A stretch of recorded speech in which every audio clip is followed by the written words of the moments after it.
Yet I'm here today not merely to condemn the past chaos of Iran's leaders, but to offer them a new path and a much better path toward a far better and more hopeful future. As I've shown repeatedly, I am willing to end past conflicts and forge new partnerships for a better and more stable world, even if our differences may be very profound, which obviously they are in the case of Iran. I have never believed in having permanent enemies. I am different than a lot of people think. I don't like permanent enemies, but sometimes you need enemies to do the job, and you have to do it right. Enemies get you motivated. In fact, some of the closest friends of the United States of America are nations we fought wars against in generations past, and now they're our friends and our allies. I want to make a deal with Iran. If I can make a deal with Iran, I'll be very happy if we're going to make your region and the world a safer place. But if Iran's leadership rejects this olive branch and continues to attack their neighbors, then we will have no choice but to inflict massive, maximum pressure, drive Iranian oil exports to zero, like I did before. If you know that, they were a virtually bankrupt country because of what I did. They had no money for terror. They had no money for Hamas or Hezbollah, and take all action required to stop the regime from ever having a nuclear weapon. Iran will never have a nuclear weapon.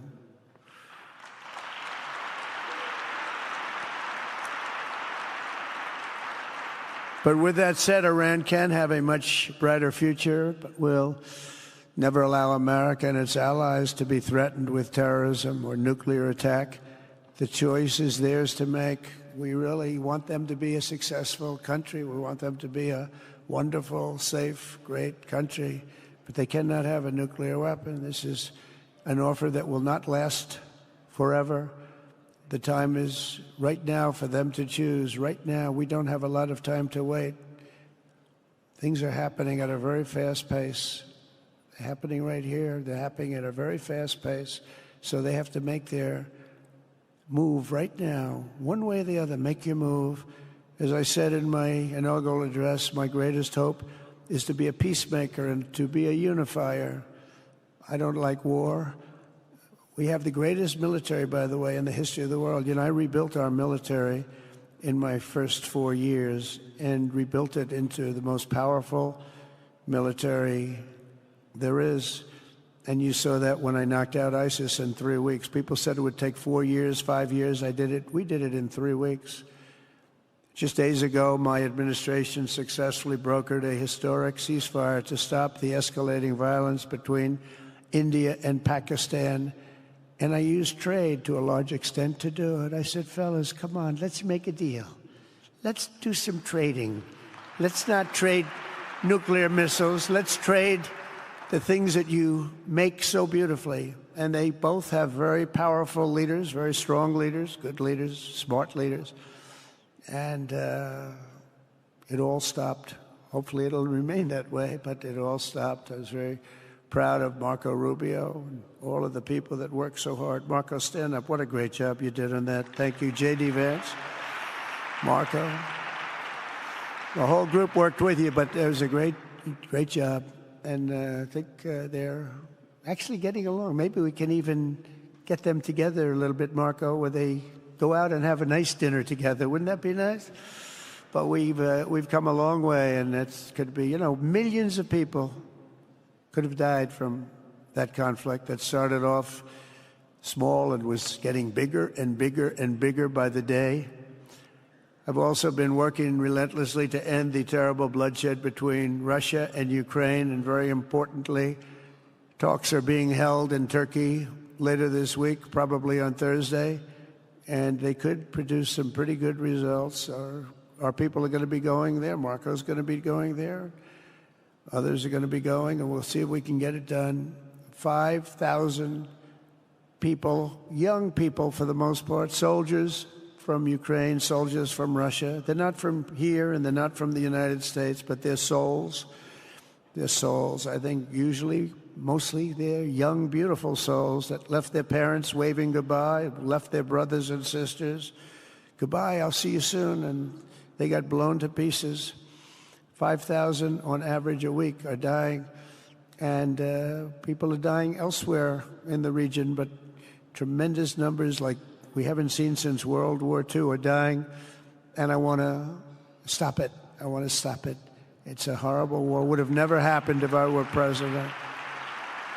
That's a war that would have never happened. October 7th would have never happened if I were president, because Iran had no money to pay Hamas or anybody else. They had no money. They were not looking to take care of them. They had to take care of themselves. They had no money. We stopped their oil effectively with the embargoes and sanctions. But let me take this opportunity to thank the Kingdom of Saudi Arabia for the constructive role that you've played in facilitating the Ukraine talks. And it really is, you've been amazing. You've made everything available to us. Thank you very much. Thank you. And if we get that settled, we'll pay a special tribute to what you've done. You really did lay a great groundwork. Thank you very much. Appreciate it. The West should not be dragging itself backward into another endless war in Europe, yet another endless war. We should stop the killing and work together to address the biggest long-term threats as one unbeatable team. Think of us as an unbeatable team. I mean, when you look at what you've done here, that's much more difficult than stopping stupidity. Think of it. It's stupidity. What you've done is much more difficult, and you did it better than anybody else has ever done it. As President of the United States, my preference will always be for peace and partnership whenever those outcomes can be achieved. Always. It's always going to be that way. Only a fool would think otherwise. In recent years, far too many American presidents have been afflicted with the notion that it's our job to look into the souls of foreign leaders and use U.S. policy to dispense justice for their sins. They loved using our very powerful military, and now it's really the most powerful it's ever been. We just are getting a budget approved, $1 trillion, highest budget we've ever had in history for military, $1 trillion. And we're getting the greatest missiles, the greatest weapons. And, you know, I hate to do it, but you have to do it because we believe in peace through strength. You have to have the strength, otherwise bad things could happen. But hopefully we'll never have to use any of those weapons. Seems to be an awfully big waste of money if you're never going to use them, but hopefully we'll never have to use them, because the destructive power of some of those weapons are like nobody's seen before. I believe it is God's job to sit in judgment, my job to defend America and to promote the fundamental interest of stability, prosperity, and peace. That's what I really want to do. I will never hesitate to wield American power if it's necessary to defend the United States or to help defend our allies.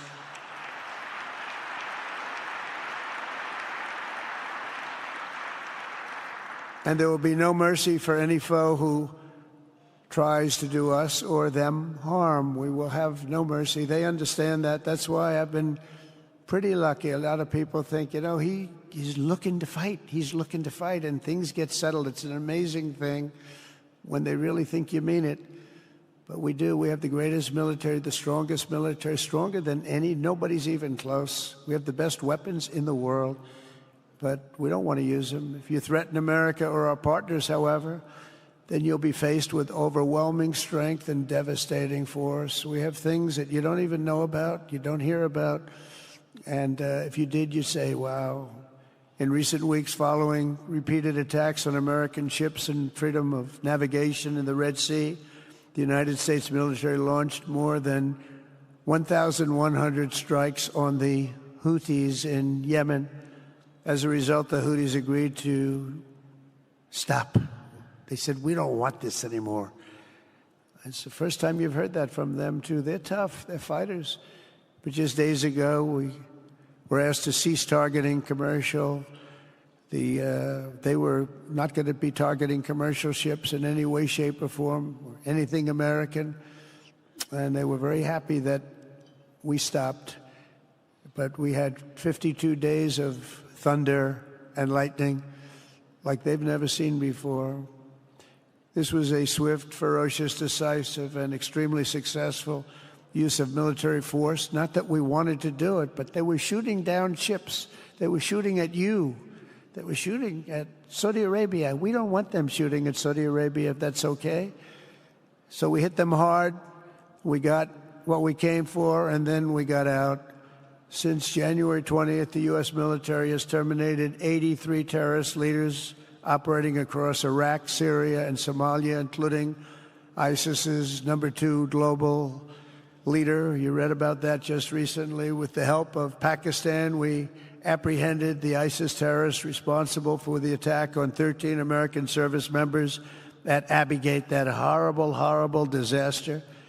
During this Afghanistan withdrawal, you know, that's another thing that we don't even think about so much anymore. 13 died, but 42 were horribly wounded. But hundreds of people died overall, because I count the people on the other side. Hundreds of people just grossly incompetent. It's probably why Putin decided to go into Ukraine, something he never would have done if I were president. But we wouldn't have had the problems of October 7th if I were president. We wouldn't have had Ukraine, Russia if I were president. We wouldn't have had Abbey Gate, because there wouldn't have been any reason we were getting out, but we were getting out with dignity and with strength and power. But the way they got out was not good. I think it was the most embarrassing moment in the history of our country. And we've been working tirelessly to bring back all hostages held by Hamas. We brought back a lot already, but we're bringing back more.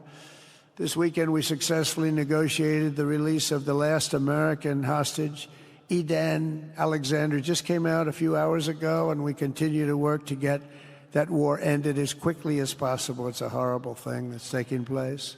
All civilized people must condemn the October 7th atrocities against Israel, which would never have happened again if you had probably a different president, but definitely if you had me as president. The people of Gaza deserve a much better future, but that will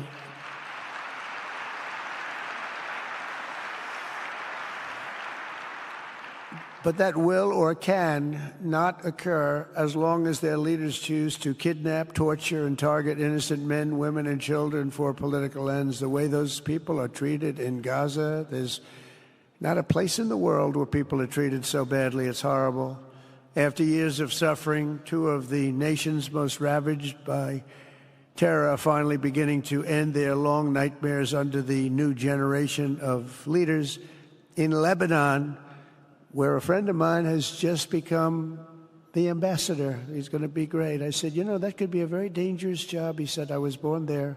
I'm Lebanese. I love that country. I said, but it's very dangerous. You know, this is a friend of mine from New York. I said, but it's very dangerous. Are you sure you want to do it? I never thought of him as being a warrior, but he is a warrior. He loves his country. He said, if I'm injured or die, I'm dying for a country that I love. He grew up there. It's horrible what's happened in Lebanon, but you have a great ambassador, I can tell you that. In Lebanon, which has been endlessly victimized by Hezbollah and their sponsor, Iran, a new president and prime minister have brought the first real chance in decades for a more productive partnership with the United States, and we're going to work with their new ambassador and everybody else, Marco, and we're going to see if we can really help them out and let them get over that very high grid that they're going to have to get over. My administration stands ready to help Lebanon create a future of economic development and peace with its neighbors. They have tremendous people in Lebanon, doctors, lawyers, great professional people. I hear it so many times. Likewise, in Syria, which has seen so much misery and death, there is a new government that will hopefully succeed in stabilizing the country and keeping peace. That's what we want to see in Syria. They've had their share of travesty, war, killing, many years. That's why my administration has already taken the first steps toward restoring normal relations between the United States and Syria for the first time in more than a decade. And I'm very pleased to announce that Secretary Marco Rubio will be meeting with the new Syrian foreign minister in Turkey later this week. And very importantly, after discussing the situation in Syria with the Crown Prince, your Crown Prince,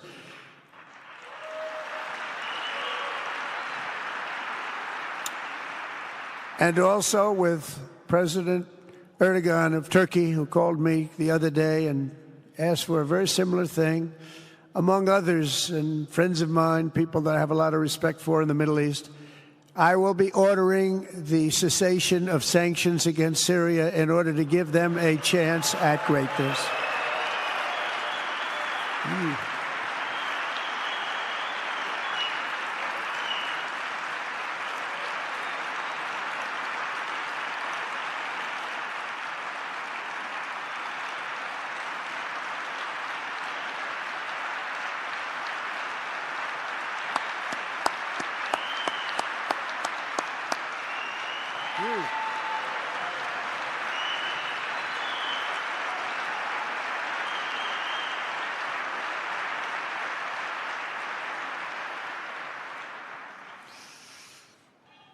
Oh, what I do for the Crown Prince.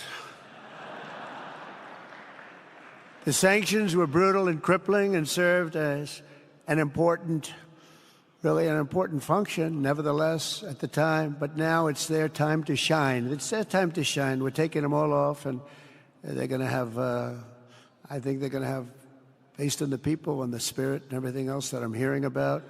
So I say good luck, Syria. Show us something very special like they've done, frankly, in Saudi Arabia, okay? They're going to show us something special. Very good people. Everywhere we can, my administration is pursuing peaceful engagement, offering a strong and steady hand of friendship to all that will take it in good faith. Together, we have made unprecedented strides and tremendous progress, and we're still just at the dawn of the bright new day that awaits for the people of the Middle East, the great, great people of the Middle East. If the responsible nations of this region seize this moment, put aside your differences and focus on the interests that unite you, then all of humanity will soon be amazed at what they will see right here in this geographic center of the world. It really is. It's like a center of the world and the spiritual heart of its greatest faiths. For the first time in 1,000 years, the world will look at this region not as a place of turmoil and strife and war and death, but as a land of opportunity and hope, just like you've done right here, a cultural and commercial crossroads of the planet. Security and stability will lift millions into lives of safety and success, and the nations of this region will be free to realize your highest destinies, honor your proud histories, harness amazing new opportunities, and bring incredible glory to Almighty God. People will come from all over the globe to be inspired by the cities you build, the businesses you create, the technologies you invent, and the beauty, talent, and potential you unleash right in the hearts of your citizens. Each of you will be able to take tremendous pride in the legacy you will leave to your children, because you will have given them the ultimate blessings of prosperity and peace. So important. In the United States, we've launched the golden age of America. It's the golden age. We see it. We see it with all that money, trillions and trillions of dollars pouring in, hundreds of thousands of jobs coming in with it. And with the help of the people of the Middle East, the people in this room, partners throughout the region, the golden age of the Middle East can proceed right alongside of us. We will work together. We will be together. We will succeed together. We will win together. And we will always be friends.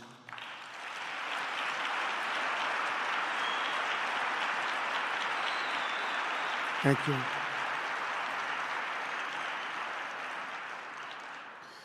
So, Mohammed, I want to thank you again very much for having me. And as a representative of what I think is the greatest nation in the world, we are with you all the way, and you have a tremendous future. Thank you very much. And please pay my respects to your father. Thank you very much. Thank you.